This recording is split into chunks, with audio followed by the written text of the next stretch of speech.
equivalent to your MDiv work and or ministry experience. So that means that our people who come who've got an undergrad degree in ministry, been pastoring for a long time, and Jim has a rubric to make sure that that meets that criteria, that they get to that. That can apply up to 18 credits, and then of the 54, some of those can, and they were pretty specific about how that. So we're following their standards. Interesting that some ATS member schools do not, and somehow they, I don't know if they haven't been caught or what. But with the rubric, I've tried to make it as objective, so that you can measure student to student. There's points to those things. In terms of even their application recommendations, there's points to those. Their vitae, there's points to those.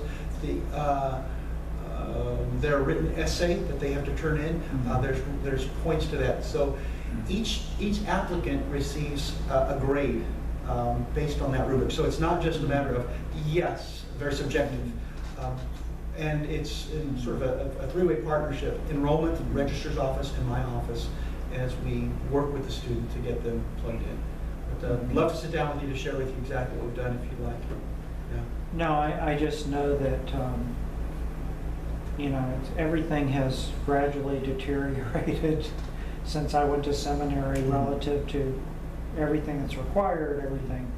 You know, it's just continually kind of eroding. And I know even when I went to the D-Min, I think you had to have, I think it was 5 years of experience or something, and an MDiv. 3 years is what's required. Yeah, it may have been 3. My memory may be hazy, but I know that we've had a number of people go to other programs that did not have really any experience, and they didn't even have an MDiv. You know, they had another kind of a degree that we offer here, which is fine. There's nothing wrong with it. It's just they didn't have. They basically went through a mammal, and they went right into a D-Min program. Okay, that would not have. In fact, we give evidence to that it has to be a MDiv equivalency. If it's an MA, 30 hours, you need 72 hours. How do we make up for those 72 hours?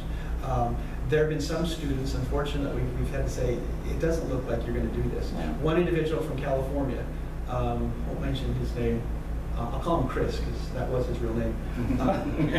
But he said he wasn't. That's right. I went to his last name, which is no. He had did some of his master's work, but his master's level work where it was C grade, much of it. It was below a 3.0. So I told him, we can't accept that. If you can take these additional classes to boost that up. But by the time we calculated everything, it was going to be worth another master's. I said, rather than doing 35 hours of bridge work, work at an MDiv or an MA, providing him what we've allowed offered here. So he was very discouraged. I'm going to be giving him a call back to see if we can help him out with others. And there's others who, I mentioned the 17, who they realized we can't go from a mammal right into the MDiv because of the standards that we have. So they're postponing it for another year while they're working on these bridge work courses, MDiv equivalency courses, to meet the standards, academic standards that we require. I think you're going to get some pushback on that as we move forward. You're going to have people that, you know, are just, for whatever reason, they're considered VIPs or other things, maybe pushback from admissions because they don't want us to turn down anybody. So I know there's always exceptions. You know, I know there's a rule and then there's an exception to a rule. I just, you know, I guess I just want to say I want to be supportive of the CCMR and whatever you want to do relative to that, in terms of, you know, obviously there has to be a line somewhere.